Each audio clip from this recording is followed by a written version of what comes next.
second. India have won the Test match. India have won the series. They're going to get back for two. India at home. Lords goes wild. Hello and welcome to the new episode of the 81 All Out podcast.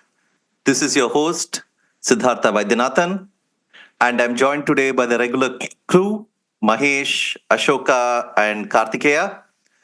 I'll link their handles. I'll link Kartikeya's Substack and the relevant articles that we will be referencing in this pod. We are here today to talk about the first test between Australia and India at Perth. It was actually quite a remarkable test in terms of both what we expected and generally what we saw in terms of the topsy-turvy nature of the game, how it went from being so bowler-friendly to being, batters then coming to the fore. India won by 295 runs. An absolutely fantastic result for them. A thrashing. I mean, there's no other way to put it. They, especially after being bowled out for 150 on day one, to come back then and to win by that margin. I mean, it speaks to the conditions. It speaks to how the surface changed, the game changed. But I think overall, if you look at it in context, quite a remarkable victory. Jasprit Bumrah captained the side in the absence of Rohit Sharma, and Jasprit Bumrah was, undoubtedly the player of the match. Marvelous spells throughout the match. The first spells, especially in both the innings, I mean, definitely one for the ages. I mean, we have seen Jasprit Bumrah playing Test cricket since 2018, and it's amazing how, series after series, game after game, he seems to produce something that extra special. I mean, and just when you think you've seen, the peak, you then realize you probably have not. So, an absolute privilege to watch a bowler like that perform. And then, of course, after Australia got bowled out for 104 in the first innings, then, it was up to the Indian batting to build on the advantage, and they did. I mean, marvelously. Jaiswal got 100, Rahul 77, Kohli got 100, and once they led by 530 odd runs, there was no way that game was going anywhere.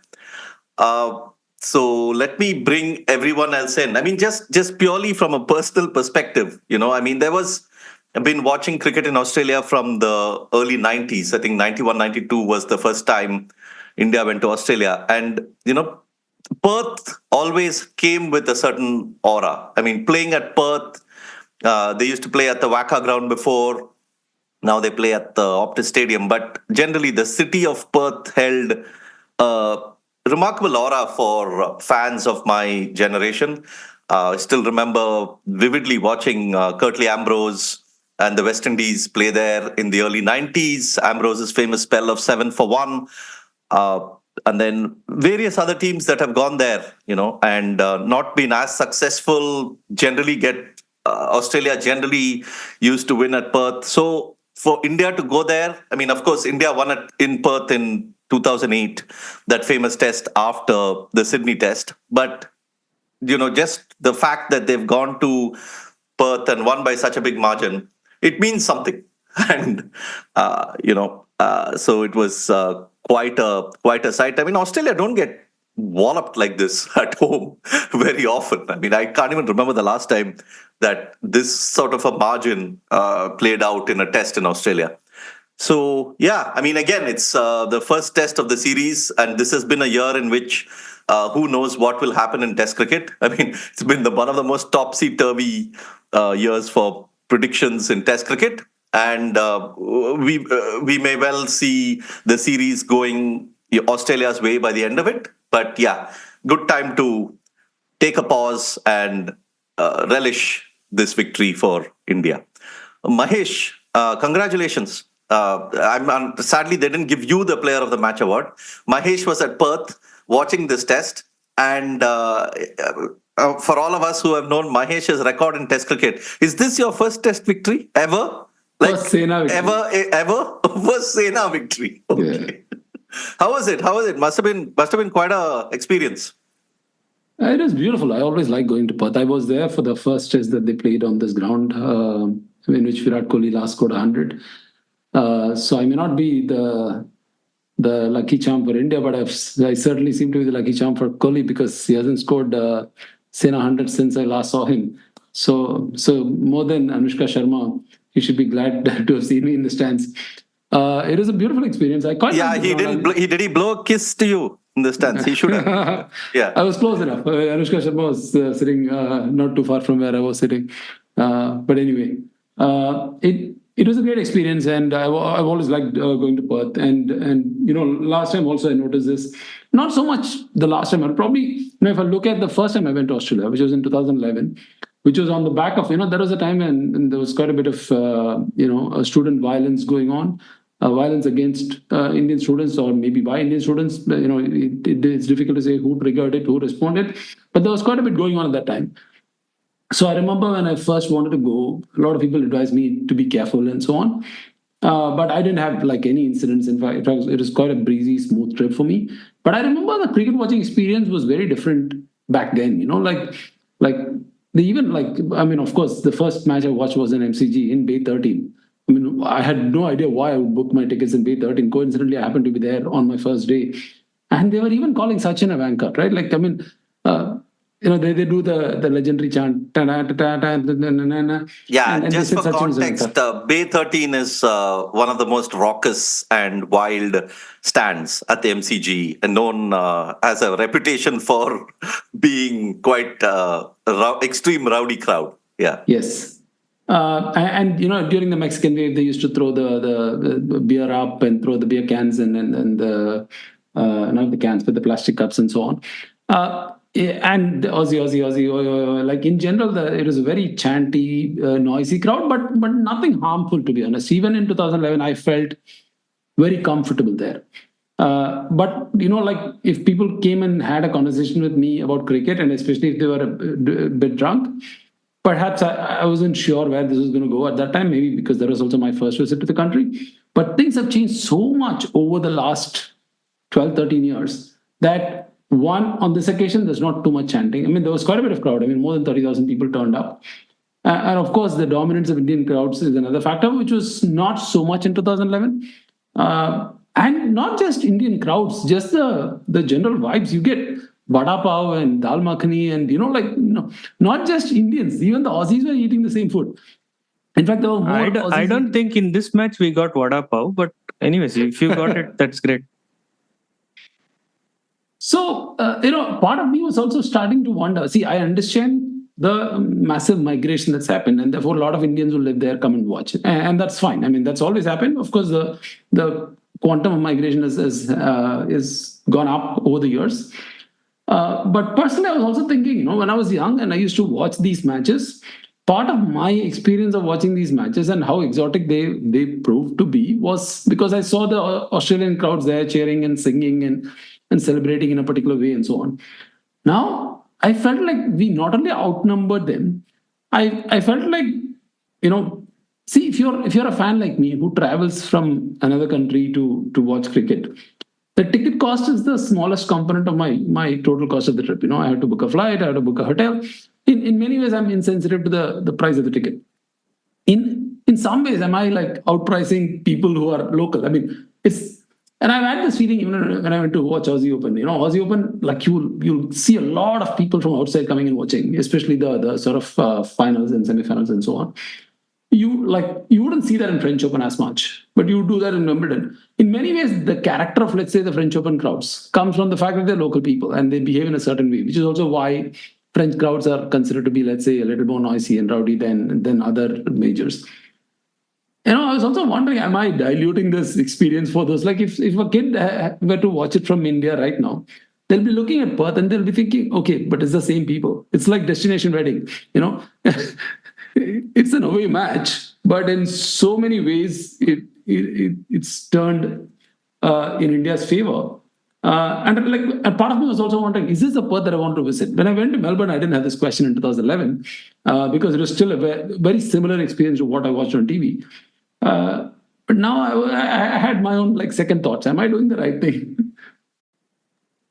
Yeah, but fantastic insights and thoughts. Anything about the game itself? No, the game was fantastic. I mean, it was a fantastic game wherever you What went. anything Rohit about did the not game, play. man? Rohit Sharma was not there, so he doesn't know. What are you talking? So the crowd was more important then. Yeah.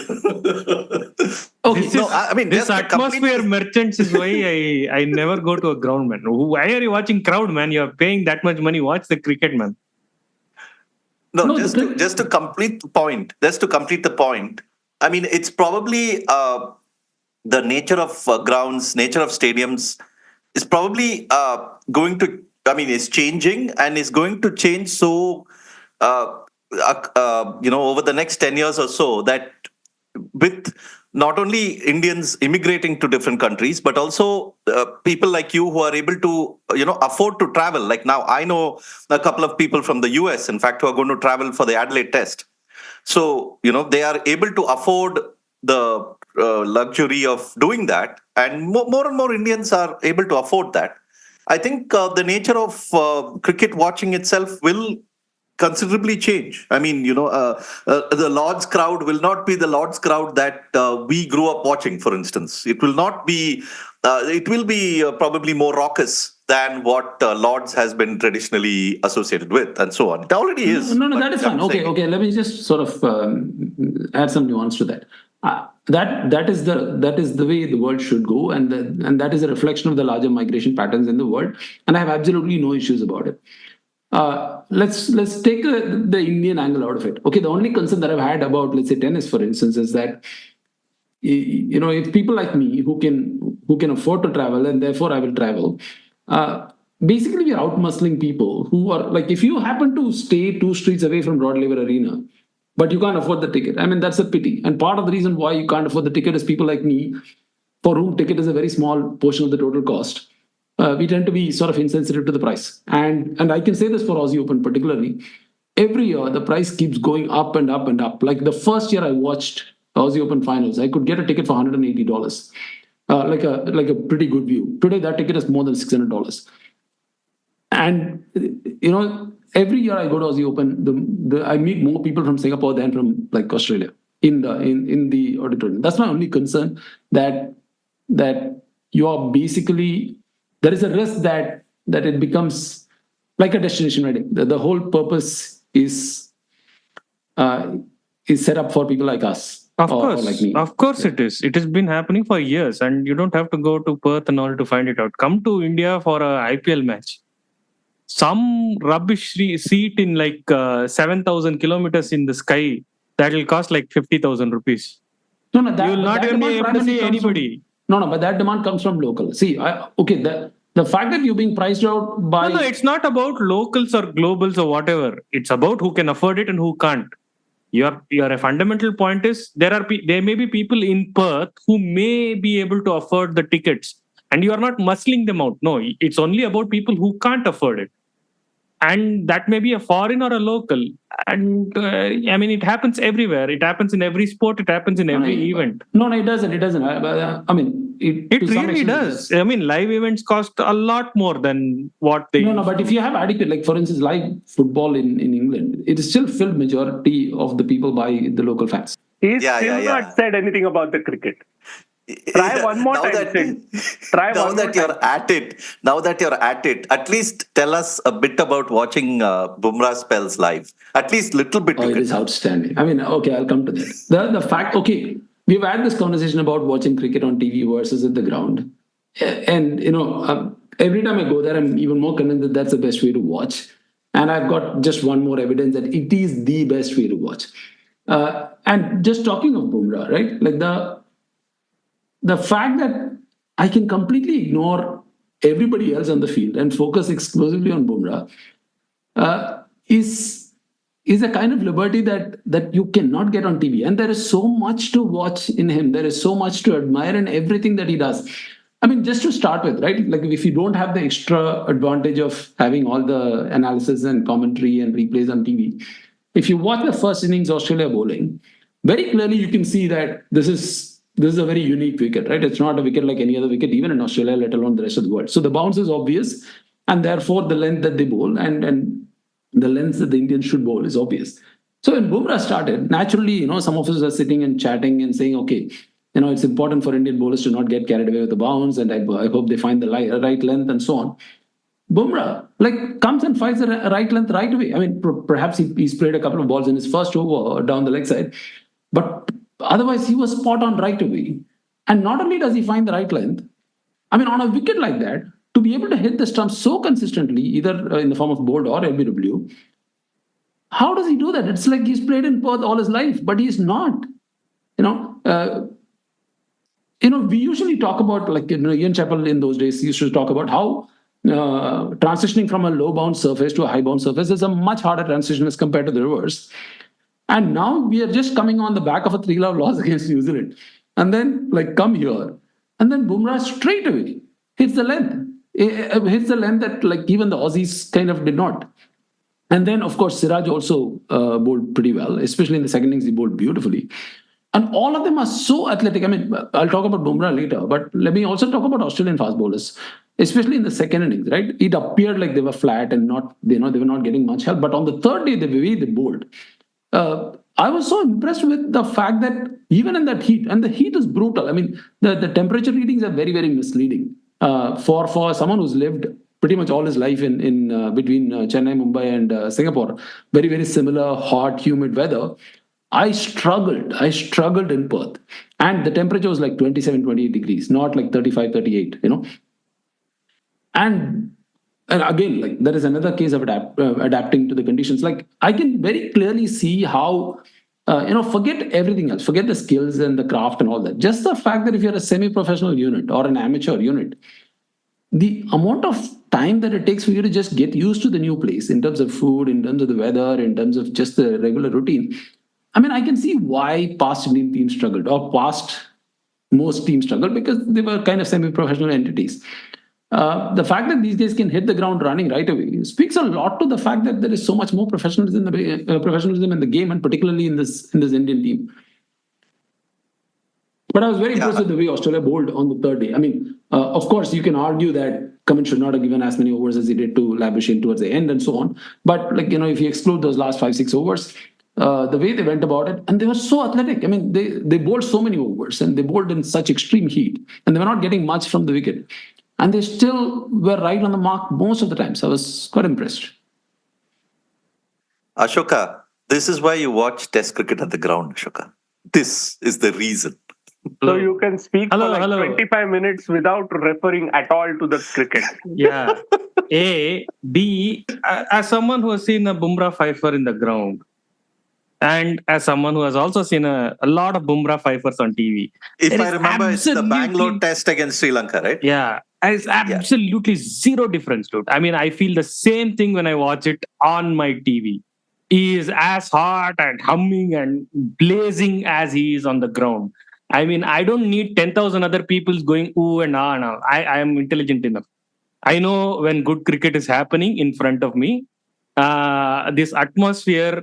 No, I'm not talking about that. I'm not talking about 10,000. Let's say this is not a church spiritual that my soul is not ascending to heaven and all. That it is just a cricket game, and I know when a terrific bowler is in rhythm, right? I don't need this kind of to be sweating in an enclosed place along with 50,000 other people to do this. I'll just I'm lying on the bed. I have my laptop. It's not even on my TV, man. It's on my laptop. Okay, jokes aside. And I appreciate all that. And it's not a joke. I'm telling it as a fact. And when he picked those 5 wickets, I was like, yeah, this is a superior effort. It's not even... So this is why you watch it on laptop or your screen or even your mobile. It is exactly the same. People are here to drive you to experiences that you don't need in life, man. Really, really don't need in life. If you have extra money, put it in some kind of fund, man. I mean, your old age will thank you. Like, these guys are selling you shit experiences. Don't even believe that. Three people who are listening to this pod, do not go to test matches, especially in India, because BCCI doesn't give a damn about you. It doesn't matter if people look like they're having fun. It is shit. I'm telling you right away. That's why they go to Australia, man. That's why they go all the way to Australia. You can't afford the IPL tickets. 99% of India, they will go to Perth. What the hell? If you can't afford it, don't do it. There is no spiritual enlightenment at the end of it. Yeah, you will come home, your bank account will be significantly less, and you will feel like shit because you have watched something that you could have watched, your friends or someone could have watched in Geo Cinema for free. No, this was in Hotstar, but most of the cricket in India is like live on Geo Cinema for free. Could have done that in your sitting in like a park, man, and in your phone. It is exactly the same. It has no difference whatsoever. No matter what anybody tells you, no, it is your not argument different. shouldn't be that. Your argument is TV is better. It's not even the same. It is the same, It is the same. It is even better when I'll tell you, because you will be distracted here, there. You can just put it on pause and then watch whatever has happened, or you can rewind like at least up to 2 minutes or 1 minute in Geo Cinema Live. Or you can watch the replay that end of the day, man. If you are in office, that is even better. You can watch replays. There you can fast forward to your heart's content. You can play it at 0.25x. Right? You can stop it. Now go have dinner and come. Nothing. None of this you can do at your like 70 lakh ticket price where you're sipping whatever champagne with the Australians. You can't do all that. If you turn this side, that side, Bumrah takes a wicket, you can only lie about it. Oh, I watched him live. It was like fire. Meanwhile, you're buying chips at the counter and missing like 3-4 balls where he got like insane amount of seam and swing. Every podcast of ours will eventually come down to this TV versus ground debate. So we will just link that podcast that we did specially on it. Now, Ashoka, continue with the match. Yeah. By the way, if you remember the match, I think you've been deep in auction land. Yes. This match was unfortunately timed because the greatest event in cricket happened in the last 2 days. There were like 2 days of auction and nobody cared anymore about this Perth victory. They all had to, cursorily say, yeah, great achievement by India. We won in Perth, historic victory. And then they went back and said, who did MI buy? Who did DC buy? Who did CSK buy? So it's an unfortunate, scheduling for India, where India again won the toss and decided to bat on a green pitch. I thought there was going to be another thing where they will bowl India out and then make 400, 500. And then we will again, lot of people will again say these batsmen need to go back to domestic, play another 10 years in Ranji, come back. By the way, how many people have now said Kohli have to go back to Ranji? Kohli has made 100 in Perth. Does he still have to go back to Ranji? I don't know. Is someone checking when he last played his Ranji match? We don't know. Now they have gone to Labuschagne. Labuschagne must now go back to domestic because he's very horrible. His technique is horrible. He has lost his mojo. I thought they were going to say he should go back to Ranji. That would have been he should also go back to Ranji now. Because, man. So that I really thought it was going to be a replay of Bangalore. And thankfully, Bumrah stepped up and we got a lot of wickets. 67 for 7 was like amazing. But the second day when I saw like Stark and Hazelwood, sticking it out, I was slightly confused. I was like, what happened to this pitch all of a sudden?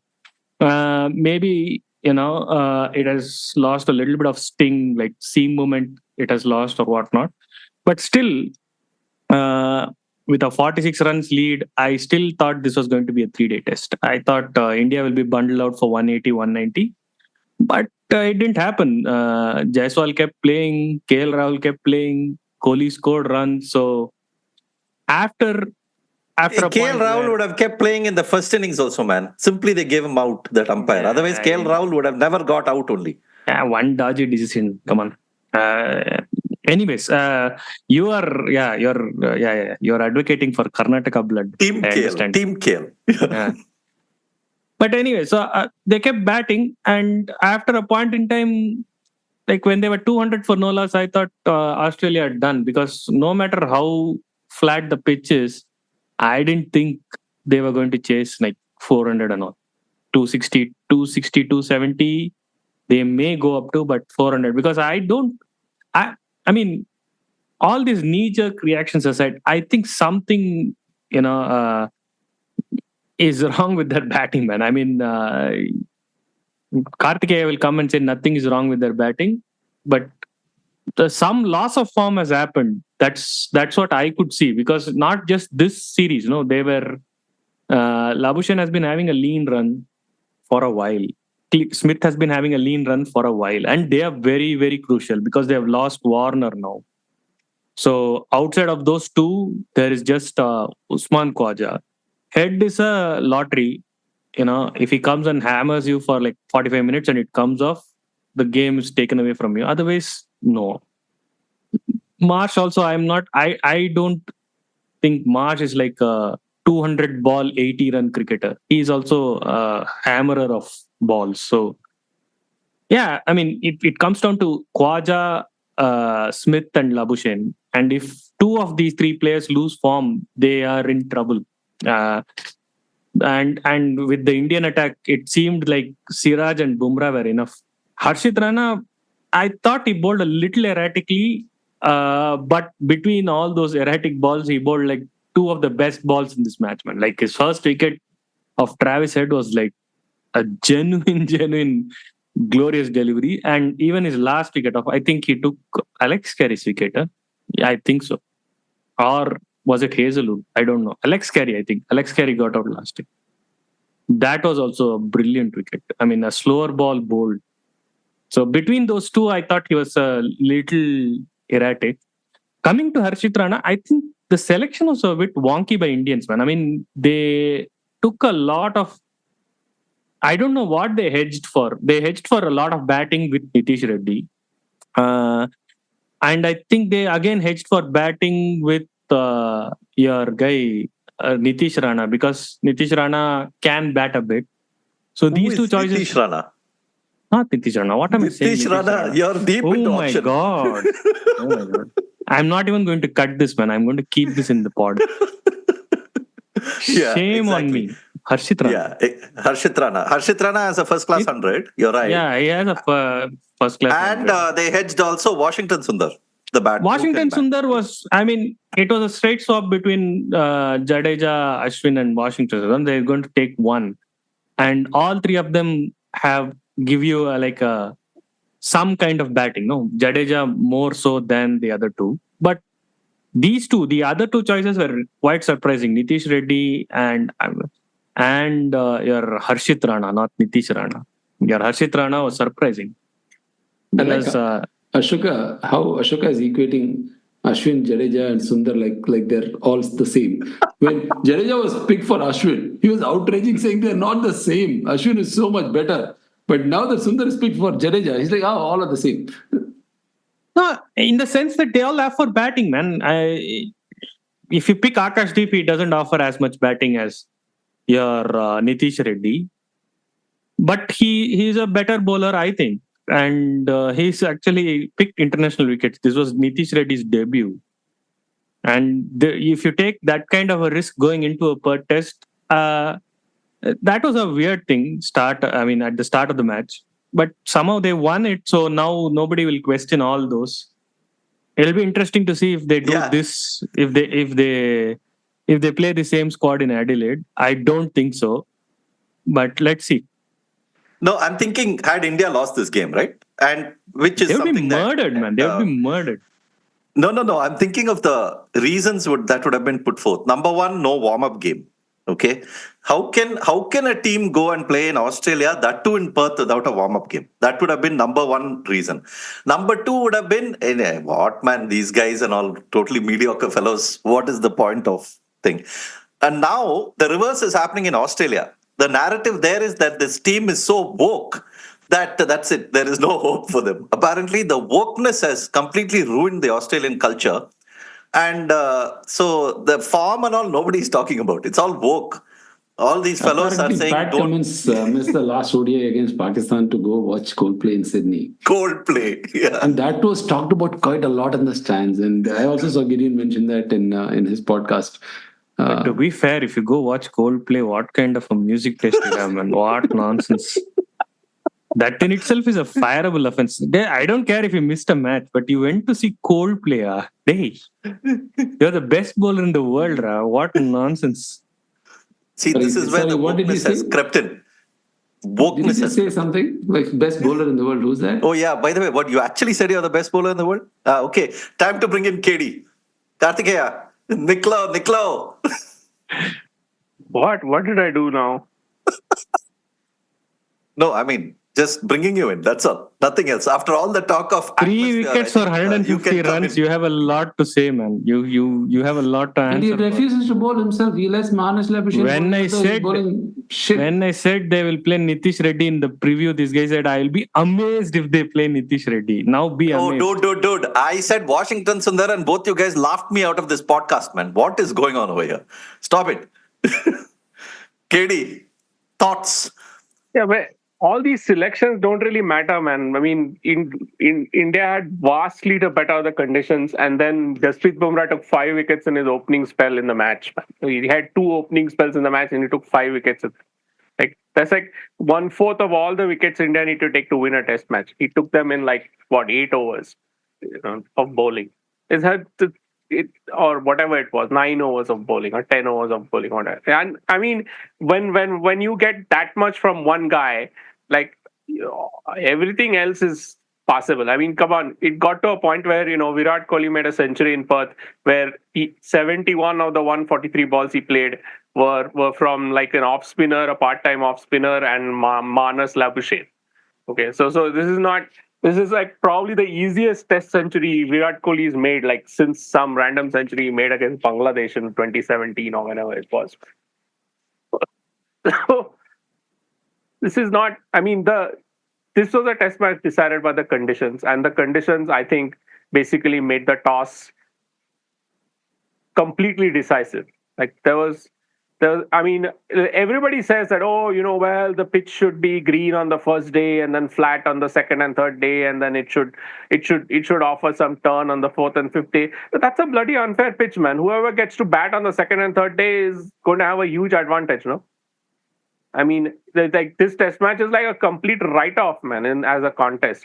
When the minute, the way the pitch behaved. I mean, it was crazy, man. It was on the first day we had 17 wickets by the time Australia batted again in the fourth innings, ball is shooting and all, man. What is going on? But the conventional wisdom is that this is a good pitch, whereas a pitch which seems well into the 60th over or 65th over, as some pitches in England do, that's not as good as a pitch. That's a pitch that's doing too much. Or a pitch which turns from the first morning is a bad pitch. No, I mean, if you want to take the toss, if you want to make the toss less decisive in a Test match, you don't have a pitch like this, man. What is going on? And this pitch was even worse than the pitch and the ground together made things even worse.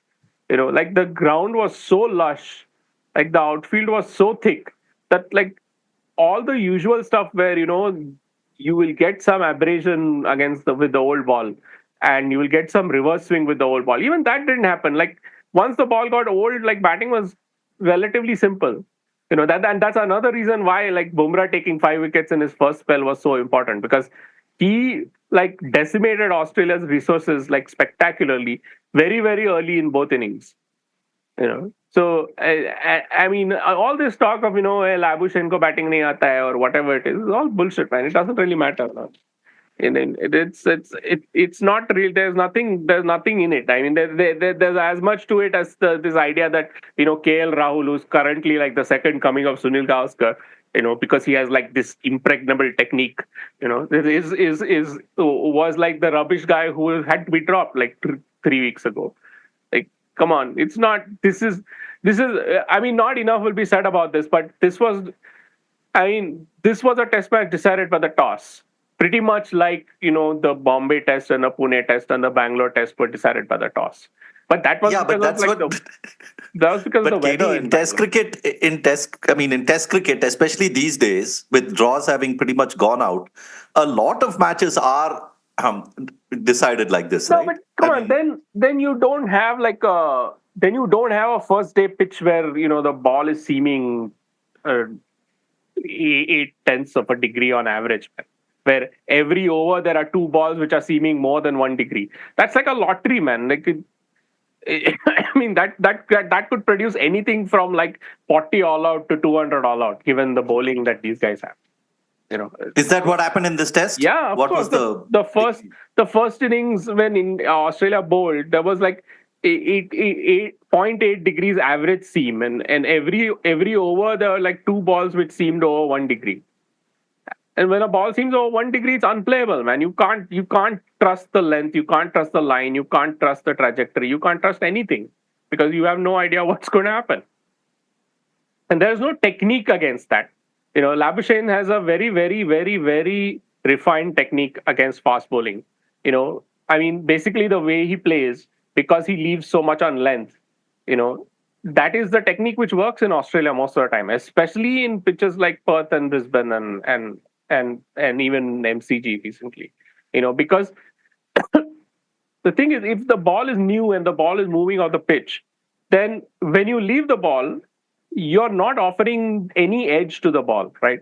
Whereas if you try to play off the back foot, then you are risking the edge, no? So if you know the ball is bouncing over the stumps, why play it at all? Why not leave it on bounce, even if it's straight?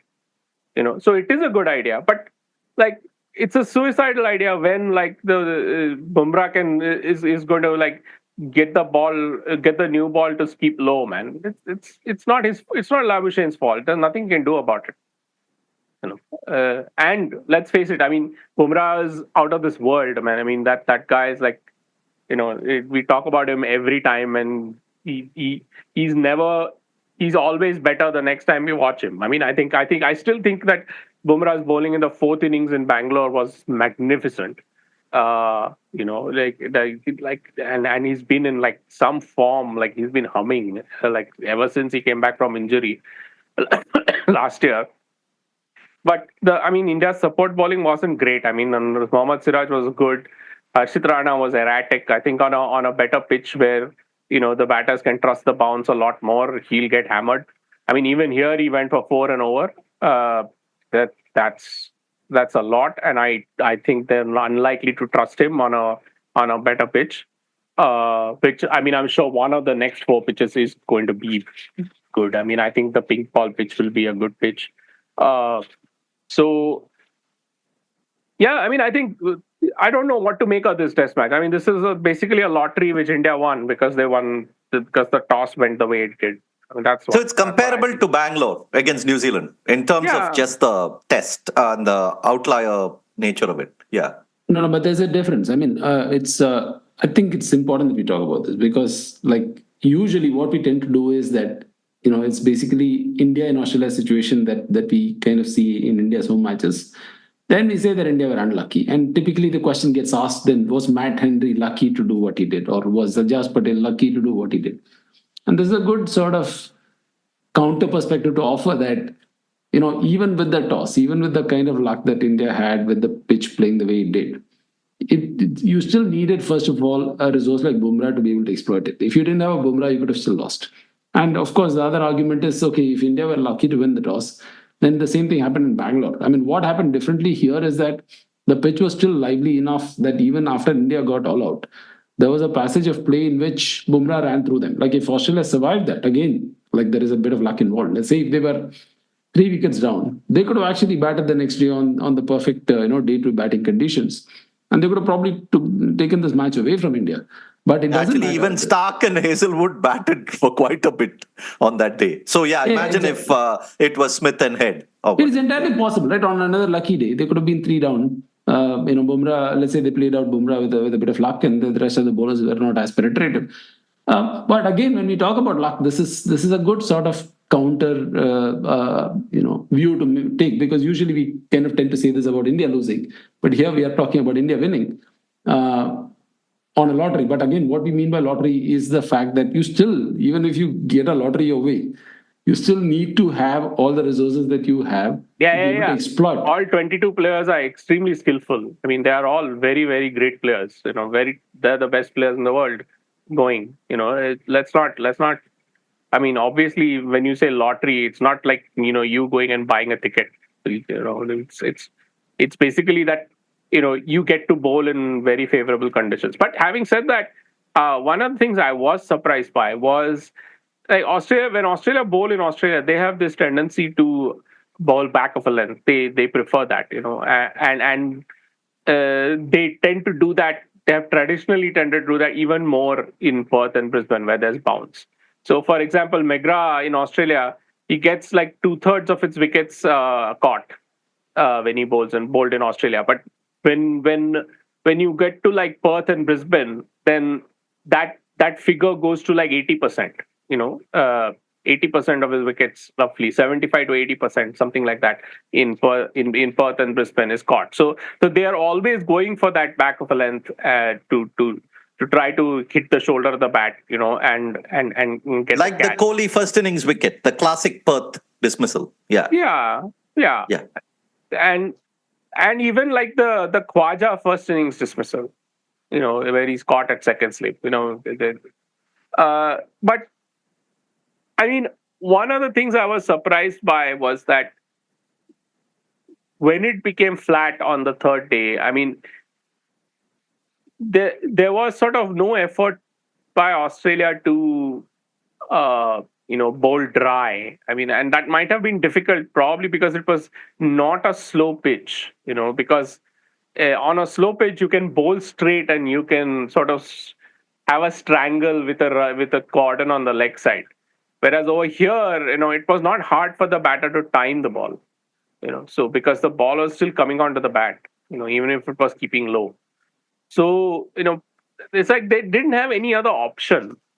But, I mean, that's where sort of Bumrah's real genius lay in sort of that length that he found in his first spell, where he's constantly threatening the top of off stump. And to do that at Perth is really quite something, like that. For example, that first innings dismissal of what's that guy's name, Sweeney or McSweeney. I don't know what his name is. It's one of those two. Nathan McSweeney. McSweeney, not Sweeney. Sorry. The guy McSweeney. That was unplayable, man. Like you would have gotten 100 out of 100 batters that you can name out. It moved so much from such a length. Like, what is he supposed to do? He can't leave it. If he leaves it, it's dead. If he tries to play it, you have to be really, really, very lucky to guess that it's going to move that much off the pitch, right? Most of the times, batters are not going to do that. So it's really hard to play. Same with Smith's first ball. Like Smith doesn't normally miss the straight the ball get beaten on the inside edge, and if he does get beaten on the inside edge, his front foot is outside off stump, so he's safe. But like this line and length is really, I mean, that angle that Bumrah creates, from slightly wide of the crease, it looks like a horizontal dip, man. For a spinner, it's a vertical, no, from up to down. For Bumrah, it's like from left to right. He gets it's swing and swerve and off the pitch also is moving. But the really magic thing about Bumrah is like, and that's also the magic thing about all great bowlers. It's like really his understanding of length is just something else. Like that. No, that is true. But that's where Bumrah is unique, right? Like usually you have the back of length bowlers, like those who can attack without really, pitching it full. And then you have Stark and Akram and those kind of bowlers who bowl full and they sort of try to do a lot more with the ball. But Bumrah is able to do that without necessarily going for runs. I mean, that is an extremely unique combination to have, basically a combination of Ambrose and Akram, right?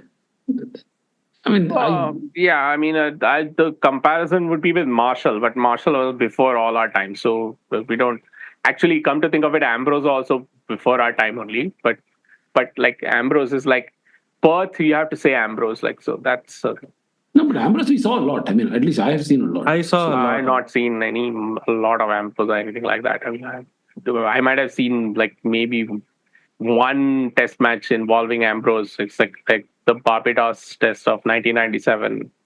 But he retired like well into like late 90s, 99 or something is when he retired, right? Yeah, but you watched more than 10 years of his. I didn't have cable TV when I was in school, man. Come on.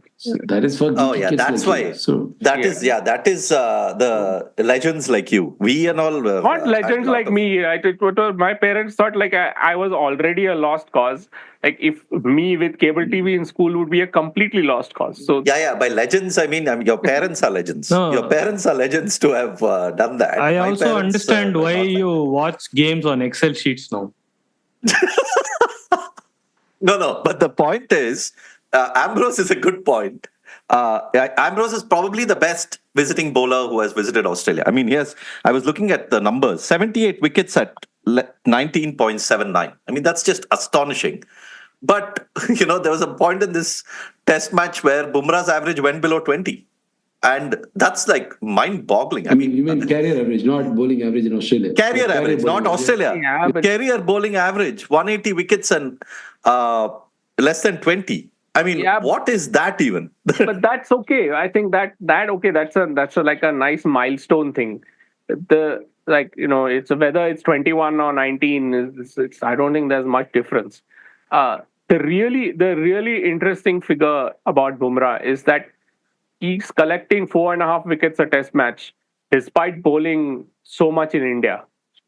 Where for a lot of time in Test cricket, like for example, Pune and Bombay he didn't even play, but Pune, I'm right, no? Bombay, he didn't play the Bombay Test match. No, Bombay didn't play. So Pune, he had nothing to do, man. There was nothing in the pitch for him. There was nothing in the conditions for him, and there was so much in the conditions for the spinners that there was really no call for bowling for Bumrah. So he's going to bowl so many Test matches like that. I mean, for comparison, like Mohammad Siraj, who's a very, very good bowler, has 19 wickets in 14 Test matches in India.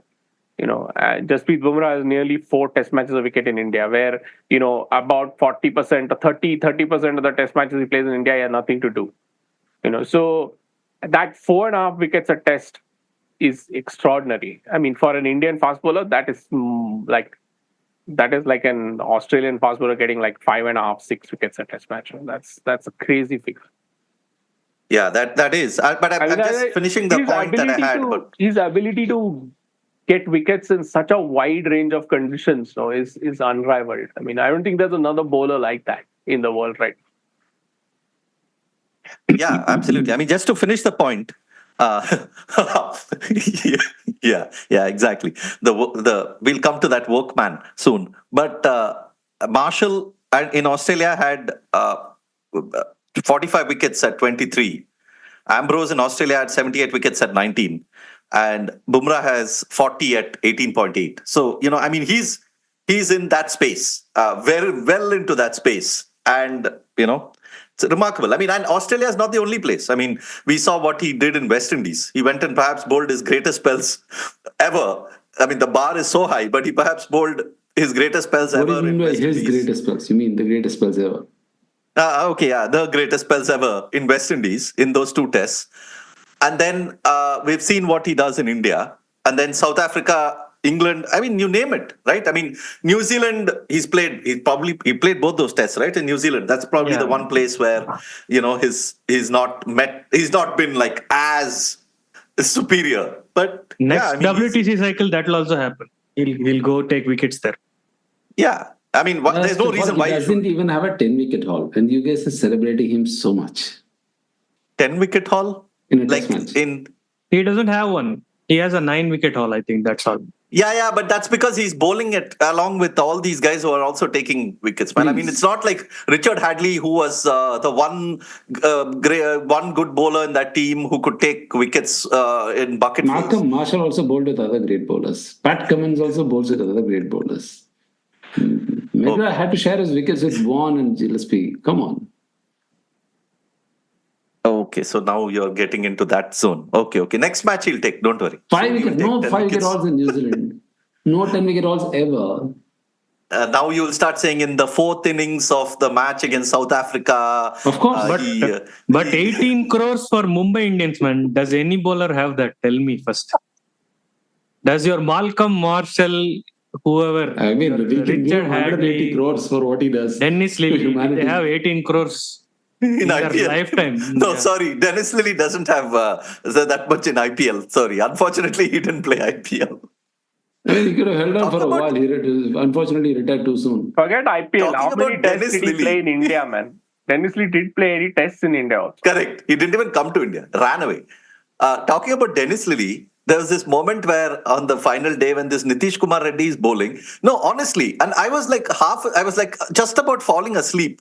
Just about falling asleep, and suddenly I'm opening my eyes and I'm seeing this visual of Dennis Lilly on one side and Nitish Reddy on the other side. I'm like, wait. Am I hallucinating or something? What has happened in this world? What is going on?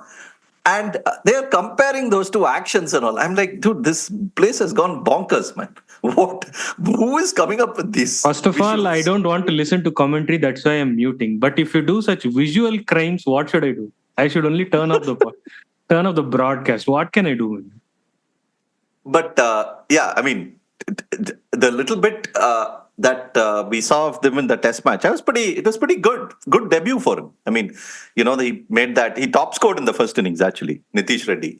So, I mean, we have to wait and see how many chances he gets in this series. He batted well in both innings, but the point is he came in situations where he could go for the shots, right? I mean, we don't know how he'll bat.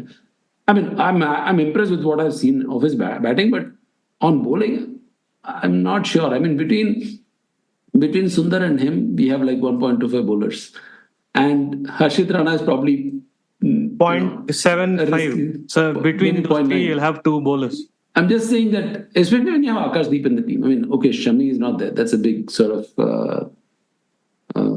drawback. But I'm just saying Akashdeep is a proper test match fast bowler in the sense that he's got control and he's got a pretty good method working in Test cricket. I mean, based on the samples that we've seen so far, I was a bit surprised that they went for him. Sure, maybe Perth was an exception, but I mean, India got away. See, part of the lottery thing is that a lot of the otherwise sort of tricky decisions have been hailed as masterstroke.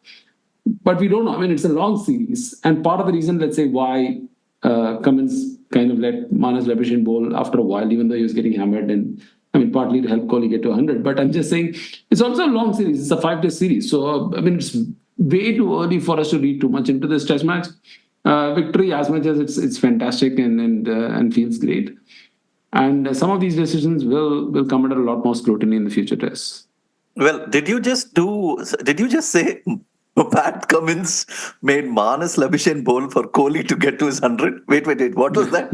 What is happening here? I didn't say that, but that certainly helped the cause, yeah. I mean, Kohli, KD is right. Even though it was one of his easy hundreds, given the quality of bowling he faced, but he had a pretty tricky time. I mean, there was a spell that Cummins was bowling where he was bowling really well, and he got this inside edge which barely missed the stumps.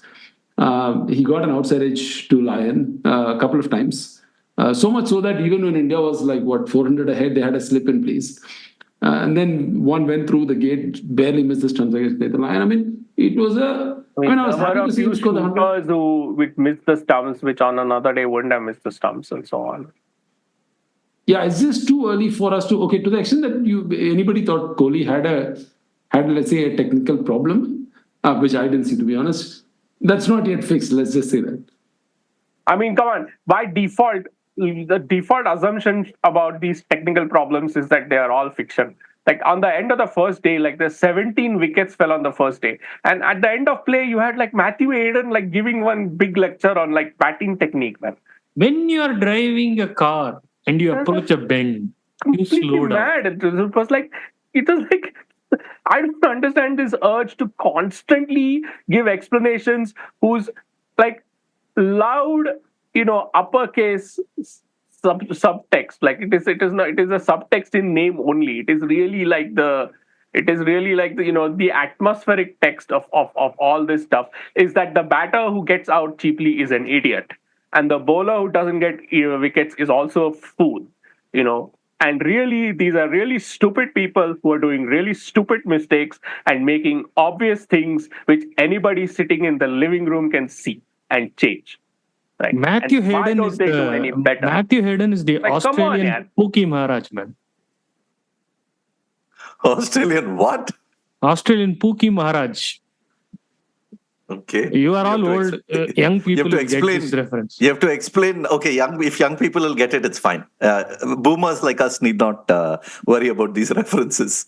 But come on. I mean, there's also there's also Australia suffering from, not just Australia, but Australia is particularly in this series suffering from the Kohli industrial complex, man. I mean, anything Kohli, this, Kohli, that. They're just using Kohli to sell this series. Chumma, they are like, of course, irritating. without a doubt. Yeah. Completely irritating. What Australians? India Star Sports is doing the same thing. No, they have been doing that for like 7 years. Yeah. India has been doing that for a long time. Australia has basically picked up on it in this series. Oh, Jasprit Bumrah got wickets. Okay, but Kohli. Jasprit Bumrah. Bumrah also, you go and ask, how was Kohli's performance? How was Kohli? And then he says got 8 wickets. He also said something, and that became like the big headline. We need Kohli more than Kohli needs us. That became like a big thing. The first commandment of cricket watching: don't watch it in stadium. The second commandment of cricket watching: mute your TV. Wait. I have an important point to make about Australia. So the whole reaction to the Australian loss gives me a lot of reassurance, because we've always seen Australia as this exceptional country who, first of all, hardly lose, and when they lose, they know how to react. The collective meltdown just fills my heart with so much joy that they react the same way as us. And on the fourth day, when Smith and Head were batting, I was hoping both of them will smash hundreds. Just so that it goes the full day. I was even hoping we'll get a fifth day's play, because I had booked my flight tickets on the fifth day evening. And, to have that joy of cheering on an opponent batsman's landmark, safely secure in the knowledge that your team is not going to lose. That's how Australia felt for so many years. No wonder they admire Sachin. When Head was scoring those runs, I was thinking, is that how they appreciated Lakshman and Sydney? Right? So they were like, okay, anyway, the match is going to get over. Australia is going to win. I hope it lasts till the end of the day or something. It was a very liberating feeling to know that I can cheer for the opponent's achievement, being fully secure that it's not going to change the result, which is a very new territory for me, at least. Actually, new territory for me, watching in the ground for sure. Perhaps even watching on TV, that would have been new territory against Australia in Australia. I mean, Sachin's Perth 100 and Sydney 100 and all, they must have felt the same way. Let me ask you this, right? Let me ask you this. You all watch Matthew Hayden bat a lot, right, in Test cricket. Like way more than you would have liked to watch him. The very, very annoying person, very, very annoying batsman. No, I used to like him bat. I used to like him. Hey, he's CSK blood, man. I should like him. How many times have you watched a right-hander go round the wicket to Matthew Hayden in his entire career? Hardly. Right arm pacer, you mean? Right arm pacer? No, hardly. Hardly ever. Definitely happened in 2005 Ashes. Maybe it happened, but I don't know. I don't think. Simon Jones, those guys might have gone. Might have done it, but I don't think it happens a lot. In this era, in the last 5 years, the minute Matthew Hayden takes strike, the right arm fast bowler is going to go around the wicket to him. Okay, he's not going to get any faltu free balls which are never going to threaten his stumps and just keep being angled across his stumps. So come on, yaar. I mean, this is not. This is something different. What they're facing right now is not like Matthew Hayden. I think would average about 5 against Bumrah. Man, come on. Anybody would average 5. Man, this is not serious. Sorry. Yeah, but come on. I mean, Matthew Hayden he as a commentator. No, but the reason it pisses me off is that bloody 17 wickets fell on the first day. If 17 wickets fall on the first day in Delhi or Pune, there's no fucking way they're talking about technique, man. They're going to talk about the pitch. They're going to come with knives, man. They'll murder us. The worst part of it is that these broadcasters, they have all this data. They know how much it's seaming. They know how much it's moving off the pitch, right? And they have that, and they still ignore it. This is not on. You're making your batsmen look stupid, man. You're making people think that these batsmen are idiots because they're getting out and the ball is seaming 1 degree. And it's not. No, there's no technique against ball seaming 1 degree, man. Come on, there just isn't. It's moving too fast, too far, and human reflexes cannot adjust to it. It's just not on, man. Come on. And Yeah. what's more, some of these guys have like data from 2006, so they actually have data from their careers. And how much it's been seeming when they were playing in 2006, 2007, 2008, and how much it's been seeming in recent years.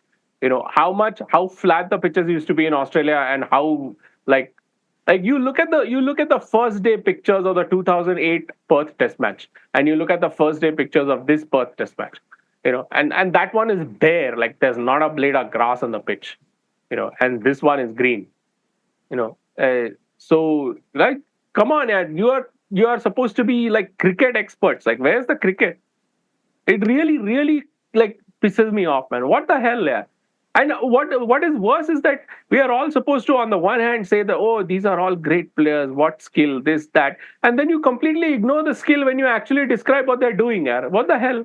These people are lying to you. Like on the end of the first day, that thing they did with, I actually watched that. I made the mistake of turning on the volume on watching that, like Matthew Hayden going on and on and on, like after 17 wickets fell for 217 runs. Like, there's complete lie from start to finish, man. It was complete utter travesty of like this. And it all serves to build up like this view that, back in the day, like this guy Matthew Hayden and all, they were monsters, and these guys are midgets, and they're not. And come on. Yeah, I mean, I'm guessing, I didn't see that, but I'm guessing that he was dissecting the batting techniques. No, I'll tell you what has happened. How it was poor. No, they don't ever dissect batting technique. What they do, what passes for a discussion of batting technique in sort of these analysis shows, is that they show a guy who got out and they explain what he did wrong to get out. That is not a discussion of technique. There is no technique in that. That is just like a pointing a finger and assigning blame. Okay, there's no technical discussion in that. I have found what is wrong with the whole situation, man. Usually, I think KD watches the match in mute, and after the match is over or the day's play is over, he just turn off and walk away. This time, he has watched the post-match session, which was a normal session. Because I say it's a normal session because this is what has been happening for the last 10 years, right? This guy watches one, and his blood is boiling. I'm telling you, this is what has happened for the last 10 years. We have been getting gyan like this, like forever, and this is. I'm telling you, you switch to regional options. I'm not just saying Hindi. Tamil is equally bad. Kannada is bad. Everywhere, it's the same thing, man. And they will talk about intangibles like how India showed heart, what heroics. Fine, India did. Mahesh, I understand all that. Sorry, Ashoka. I get what you're saying. But, okay, I've listened to some Hindi commentary, okay? At least, like, some of them are at least genuinely funny, yeah. Like, at least these people are not only like, these people are also humorless. Like when was the last time like one of these people said something like original and genuinely funny? Like, come on. Yeah. Also, there is some merit to this rage from time to time, Ashoka, because all of us, we have got immune to this mediocrity. And we are like, yeah, this is the way it is, what to do. But occasionally you need somebody to also fume like this and say, what the hell is going on over here? What is the point, man? Kohli is going to retire in like what? In 1 year. They're still talking about 2018, Kohli, invincible. What if this is just, it becomes so apparent now that people know that this is an irritation. And this is how things are, but this is how things work anymore. It's not like these commentators are not on Twitter. It's not like they don't read replies where they are all told that, boss, enough about Kohli. In much more meaner terms. I'm telling this in a very polite way, but they've been told that, boss, you're doing Kohli Bhakti a bit too much. And every broadcaster knows this. Everybody knows this. But they still keep doing it because it works. And the thing about the Kohli Bhakti is also that they actually say very little about Kohli, the batter. Exactly. Cricket. There's nothing about that. That is the point of Bhakti, Kartikeya, if you don't realize. See, there is this video that is doing the rounds, which is seems to be very popular among people. This American guy, Jomboy is his handle. He's pretty popular. he has done this analysis, in quotes, analysis of Bumrah's spell in the first innings. And I feel that, however, I don't, I've not watched too much of his videos, but I feel that in this one video, this person is actually treating Bumrah as a robot, because it appears like everything that No, but they're Bumrah not. is No, doing. Sidvi, there aren't just two options here, no, robot and human. These people are not treating them as human beings. They're treating them as cartoon figures, man. Like what? Yeah. What kind of person has only two states, man? One is he's a fattu and one is he's not a fattu, man. Come on. There's more to life than being those two things, man. Come on. Give me a break. Yeah, there is. But also in that video, every ball that Bumrah is bowling is being connected to the previous ball. All right. So, and this is like it's not just like, it's more than a setup. Like the setup is one thing, but this is going even beyond the setup. It is saying that, what is happening in the next ball is almost entirely because of what has happened in the previous ball. And that is, I think, a very robotic way of looking at cricket. No. First of all, even when I bowl, I think like that. Anybody can think like that. Nitish Kumar Reddy also has a plan from the first ball. But the point is about execution. And it's about like being dynamic and, changing. And it is really about execution. It is fucking labor. It is skills. That it doesn't matter, no, what Bumrah is thinking. That's not what it is about. They don't really want to tell you what Bumrah is thinking. What they want, what the whole sting of the setup claim is that A made a fool of B. Okay, this goes to the whole other thing about what did the batter do wrong, when he got out. What is the technical problem that he has? What is the one thing that will change, that will prevent this dismissal next time? What is the obvious stupid thing that he did which will satisfy you that he has let you down today, and that if he makes this one small change, he will not let you down tomorrow? And then you can judge whether the guy is diligent and making an effort and doing this and doing that. And if he makes runs tomorrow, you can say that, okay, he made that change, made that improvement. Whereas none of that is true, no? The point is not to say what Bumrah is thinking. The point is that it's just a very convenient route to get to he made a fool of the batsman. Wait, I have a question about setups. I have a question anyways about setups. Like, fine, Bumrah bowled a ball at a certain place in the pitch, right? How is he making sure that the ball deviated exactly that much? Like, how is he making the pitch? Is there some kind of a mantra that you say while you are bowling that makes the earth, deflect the ball by a certain amount of degree? Or is there a sweet spot in the pitch where the ball deviates much every time it pitches? He's going to bowl, like he can bowl. Unless he's bowling wobble seam, he is trying to move it in or move it out.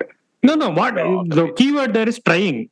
I want to know. It doesn't always work. No, when the pitch is flat, it doesn't move. That's exactly. So then the whole concept of setup is a non-starter, right? Yeah, what is setting up? No, the thing is, it's one thing to describe. It's one thing to describe saying this happened in this ball, right? So in when you write, there are two things, right? When you write a script or when you write a thing, it's like one is story, where A happened, B happened, C happened. Two is plot. Plot is A happened, so B happened, so C happened. Now, in cricket, it's one thing to tell a story, like this happened in the first ball, this happened in the second ball, this happened in the third ball. But the moment you start saying this happened in the second ball because this happened in the first ball, I have a problem with that, because that is not necessarily true. And even if it is true, like there is no way in which you can, like there is a lot that is happening in between ball A and ball B in terms of not in control, that Bumrah doesn't have in control and Smith doesn't have in control, or Labuschagne or whoever is batting, for B to happen, right? So that is what most commentary is now, plot, but not description. Yeah, but the point is not. We have to stop. I think we have to stop pretending that this whole setup thing is a good faith thing. The whole setup thing is a trope. It's designed to tell you that A made a fool of B. The made a fool of is what the whole story is about. You know, because if you're supporting A, then you feel good because your guy made a fool of the other guy. If you're supporting B, then at least you feel okay because at least you know why your guy is a fool, why your guy is an idiot because he got out. Because you're inclined to be not very charitable towards him when he's just got out. So that's the reason why all this stuff comes up. That's also the reason why they talk about pressure and on all this. This is all entirely about erasing uncertainty, erasing expertise, erasing the labor. It is all about turning everything into into a movie plot. Where the actual labor and skill and certain uncertainty is actually make believe in the movies. Yeah, so Your movie star doesn't actually literally catch a bullet in his hands. That is CGI. So when this method of describing cricket is basically erasing all the actual labor and pretending it's not actually happening. Your point was sort of even more amplified in that Labuschagne dismissal in the second innings. Like, no, I was listening to I had the volume on at that time, and nobody made an attempt even to describe why Labuschagne played that way. I mean, here's an international test cricketer who is a high quality batter who has played this ball, but the whole implication was that he was just so incompetent that he did not even know how to play that. Come on, man! You don't have to have stats to know that, right? Like in first innings, if you had watched the match, like first innings he played 52 balls and got 2 runs, and majority of those 52 balls, the ball was coming in and he left it on length. Right, he left it on length, saying that this will bounce over my stump. So it Ashoka, worked then. These are people who watch Labuschagne for years and years. They know how good he is or how bad he is. Man, come on, these are not. This is not a. We are pretending like this whole setup is like they honestly think that there's a setup. No, there isn't. No, they want to tell a story in which one guy is a hero and one guy is a villain, and one guy is the guy who's making the fool of the other guy. The other guy is the guy who's the fool. That is what they want to tell you. That is what TV has turned cricket into. It is a television show. It is basically a soap opera. Anyway, yeah.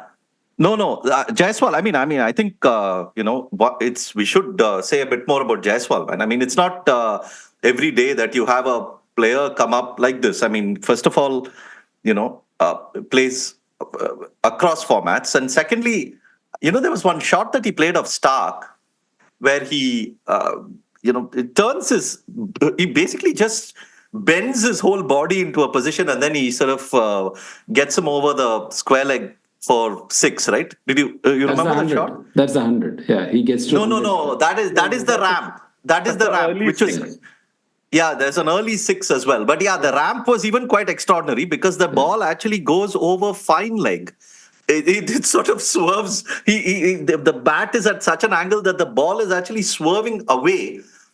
It's not over third man, but it's over fine leg. But yeah, I think he has all the shots. He's he's got an extraordinary range of strokes. I mean, against fast bowlers and spinners alike, and the ability to clear the boundary plus, pierce the boundary. It's like I'll tell you who he reminds me. It's like you take Shikhar Dhawan and you add like a extra moment to play the ball, and you get Jaiswal because like he has that ability to meet the ball and like really hit it hard.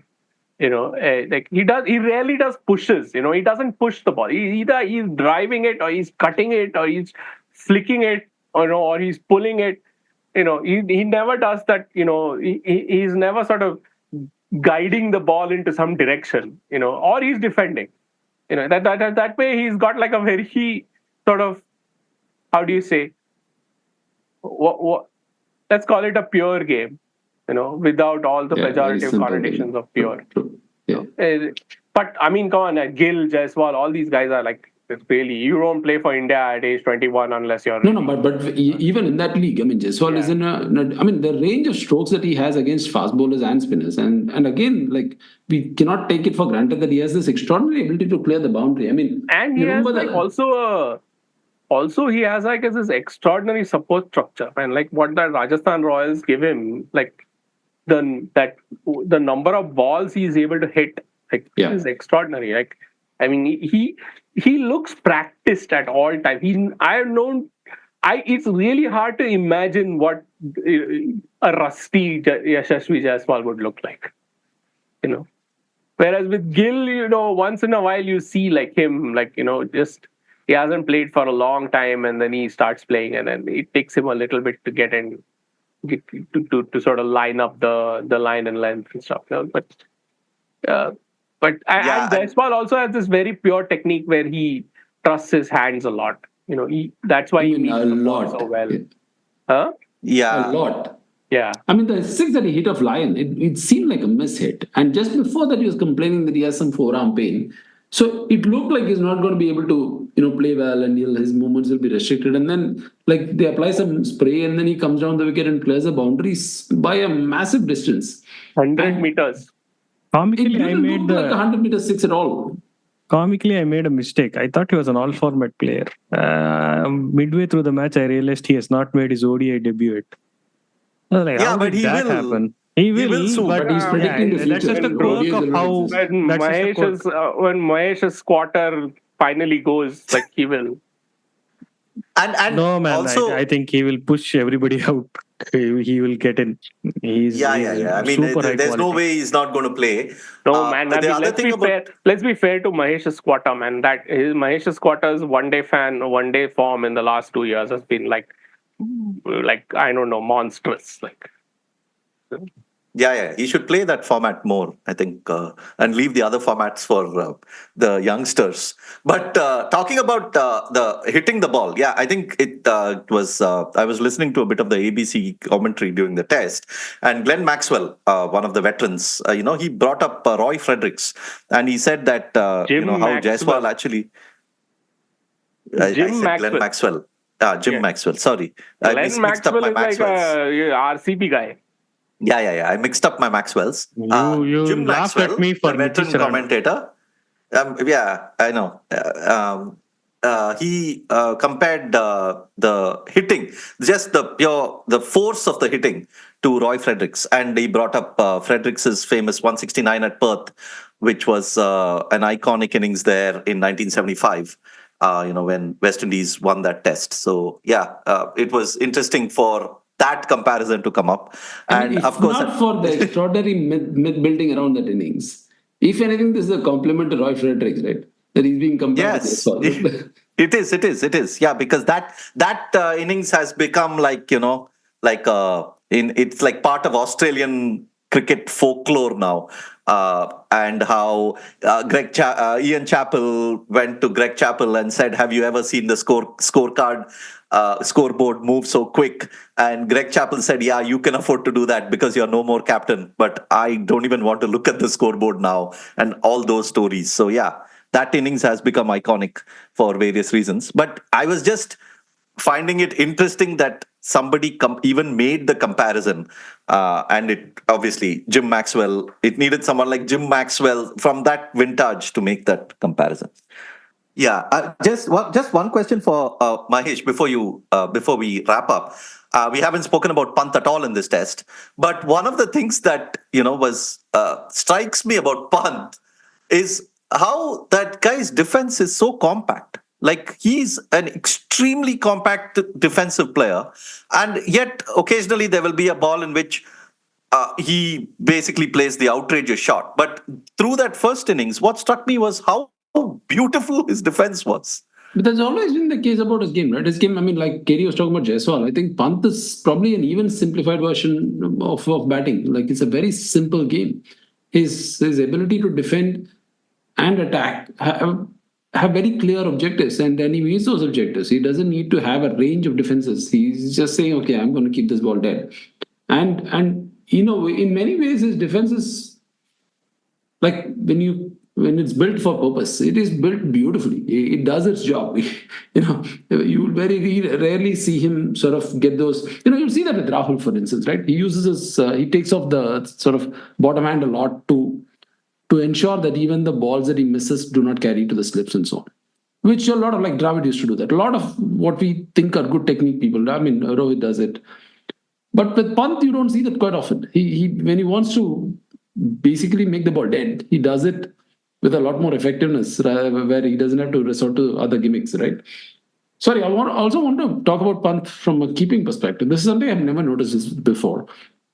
One is that on a wicket with so much bounce, where the propensity for buys was much higher, his acrobatics, his ability to be like a gymnast on the field, saved a lot more runs for India than Carey was able to, save for Australia to begin with.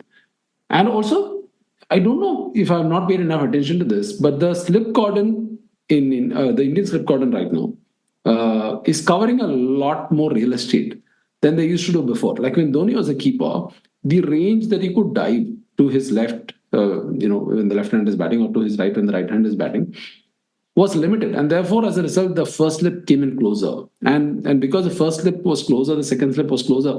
So, the amount of real estate that they're covering with Pant as a keeper is significantly higher. And to be honest, I've never noticed this before. And especially on a wicket like that, where you can see the full sort of vertical and the horizontal range that Pant has, you can see it a lot more. I mean, he's a phenomenal wicket keeper. He's a fantastic batsman, of course, which everybody gives him credit for.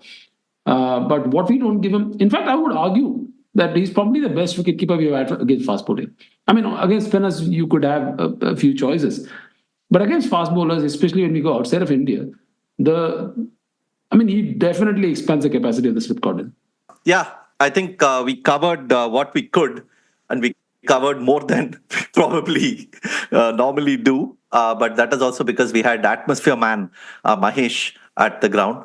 I don't know if you're going for any other test, Mahesh, but maybe if it's 2-2, you may get some itch to go to Sydney. So never know.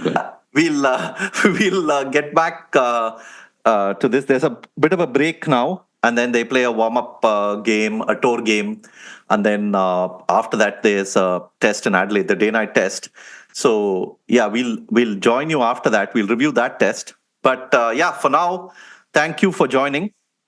This is a fantastic test win for India. Relish it. Who knows what's going to happen in this series. 2024 has been a year of absolute surprises. Teams winning when not expected, teams losing when not expected. 3-0, India losing 3-0, Bangladesh winning 2-0 in Pakistan, and so forth. There's also another series going on, West Indies and Bangladesh, as of now. So that there could be surprises there too.